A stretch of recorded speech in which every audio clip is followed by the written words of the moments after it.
Assalamualaikum warahmatullahi wabarakatuh. Alhamdulillahirabbil alamin wa bihi nasta'inu ala umuri dunya waddin.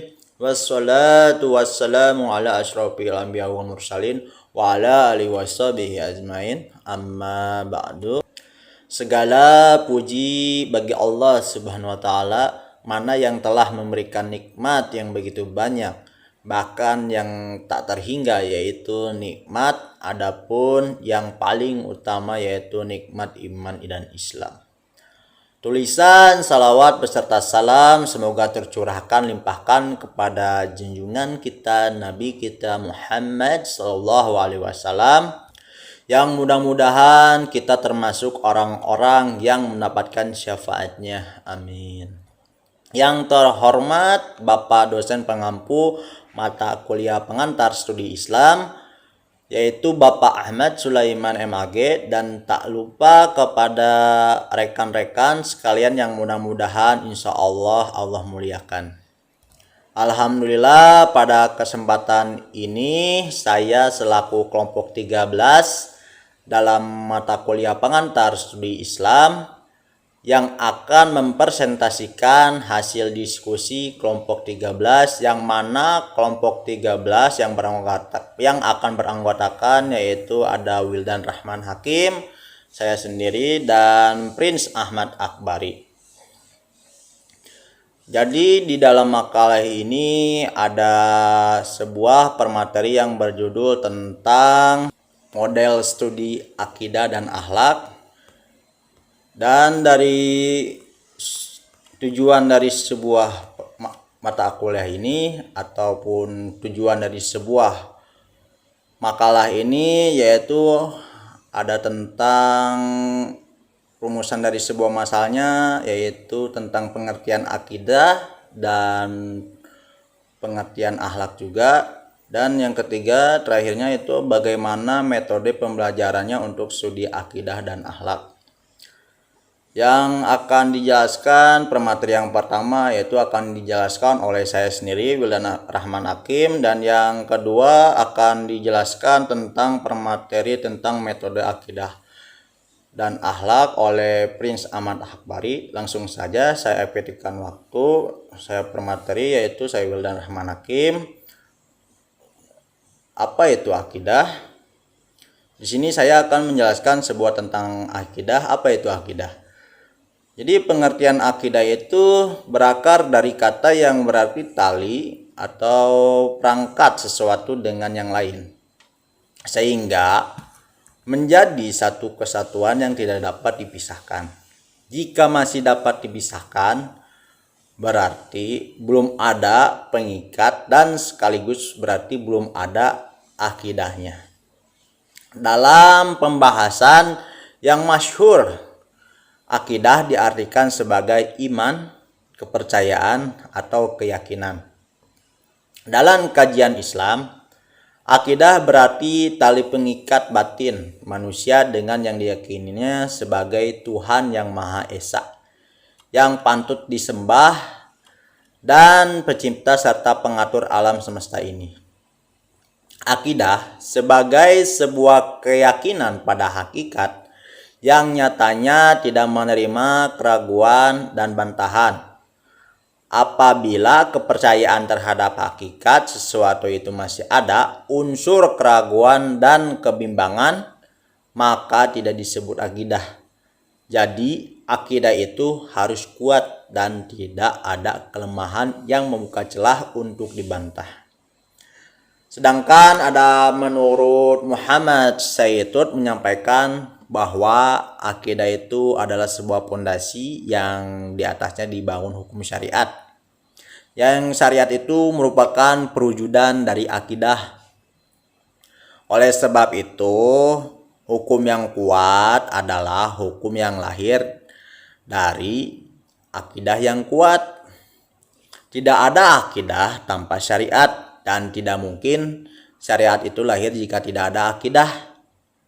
Adapun sedangkan menurut saya itu juga ini menyampaikan bahwa akidah adalah pondasi yang di atasnya dibangun hukum syariat, syariat yang merupakan perwujudan dari akidah. Oleh karena itu, hukum yang kuat adalah hukum yang lahir dari akidah yang kuat. Tidak ada akidah tanpa syariat, dan tidak mungkin syariat itu lahir tidak ada tanpa akidah.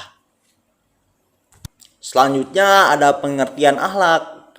Jadi pengertian akhlak itu menurut bahasa, kata akhlak berasal dari bahasa Arab al-akhlak, yang merupakan bentuk jama dari kata khuluq atau al-khaliq, yang berarti tabiat, yaitu budi pekerti, kebiasaan ataupun adat, perwiraan, kesatrian, dan kejantanan. Sedangkan pengertian secara istilah, akhlak adalah suatu keadaan yang melekat pada jiwa manusia yang melahirkan perbuatan-perbuatan yang mudah tanpa melalui proses pemikiran, pertimbangan, ataupun penelitian. Jika keadaan hal tersebut melahirkan perbuatan yang baik dan terpuji menurut pandangan akal dan hukum Islam, disebut akhlak yang baik. Jika perbuatan-perbuatan yang timbul itu tidak baik, dinamakan akhlak yang buruk. Sebagian ulama memberi definisi mengenai akhlak, yaitu akhlak adalah sifat manusia yang terdidik. Karena akhlak merupakan suatu keadaan yang melekat di dalam jiwa, maka perbuatan baru disebut akhlak kalau terpenuhi beberapa syarat. Dari sini ada syarat-syaratnya tentang akhlak itu. Yang pertama ada perbuatan itu yang dilakukan secara berulang-ulang. Kalau perbuatan itu dilakukan hanya sekali saja, maka tidak dapat disebut akhlak. Misalnya ada contoh seperti pada suatu saat orang yang jarang berdebat tiba-tiba memberikan uang kepada orang lain karena alasan tertentu. Tindakan seperti ini yang bisa disebut murah hati, berakhlak, dermawan, karena hal itu tidak melekat di dalam jiwanya. Adapun yang kedua yaitu perbuatan. Dari perbuatan itu timbul mudah tanpa dipikirkan ataupun diteliti terlebih dahulu, sehingga benar-benar merupakan suatu kebiasaan. Nah, dari jika perbuatan itu timbul, maka timbullah terpaksa atau setelah dipikirkan oleh dipertimbangkan secara matang, yang tidak disebut akhlak. Jadi permateri saya sampai di sini, dan yang selanjutnya akan dilanjutkan oleh Muhammad Prince Akbari, yaitu tentang metode pembelajaran untuk studi akidah dan akhlak. Terima kasih. Assalamualaikum warahmatullahi wabarakatuh. Bismillahirrahmanirrahim. Selanjutnya saya akan membahas masalah model pembelajaran untuk studi akidah dan akhlak. Sebagaimana kita ketahui betapa pentingnya pendidikan akidah dan akhlak bagi kita, dan betapa pula besarnya bahaya yang terjadi akibat kurangnya akhlak itu. Untuk itu perlu kiranya kita mencari jalan yang dapat mengantarkan kita kepada terjaminnya moral yang kita harapkan menjadi warga negara yang cinta akan bangsa dan tanah airnya, dan menciptakan dan memelihara ketentraman dan kebahagiaan masyarakat dan bangsa di kemudian hari. Nah, sehubung dengan itu, maka nilai moral harus dilestarikan dan perlu dilaksanakan serentak di rumah tangga, sekolah, masyarakat. Adapun model-model studi akhlak itu dalam lingkungan-lingkungan masyarakat, yang pertama itu adalah pendidikan nilai akidah akhlak dalam keluarga. Nah, sebagaimana kita ketahui, di keluarga ini itu menjadi tempat pertama khususnya dari kita anak kecil sampai besar. Lingkungan keluarga ini menjadi lingkungan yang sangat pengaruh tinggi juga dalam akidah dan akhlak kita. Contoh dalam akidah kita itu tentu dalam permulaannya itu dimulai dari keluarga kita, yaitu orang tua kita, bapak ibu kita. Akidah kita itu terbentuk juga karena dorongan karena orang tua kita, yaitu khususnya ibu dan bapak kita. Nah, dalam akidah akhlak di lingkungan keluarga, menurut M.I. Sulaiman, keluarga mempunyai fungsi religius, artinya keluarga berkewajiban memperkenalkan dan mengajak anak dan anggota keluarga lainnya kepada kehidupan yang beragama. Nah, ini dalam hal akidah. Sebagaimana kita ketahui bahwa agama-agama ataupun orang-orang beragama khususnya umumnya itu memeluk agamanya sesuai dengan agama orang tuanya gitu. Jadi sangat penting sekali lingkungan keluarga ini mendukung sepenuhnya terhadap akidah anak itu sendiri, sehingga anak itu mempunyai akidah yang kuat dan akhlak yang bagus. Untuk melaksanakannya, orang tua itu harus menjadi sebagai contoh dan tokoh dalam hidup si anak ataupun kita gitu.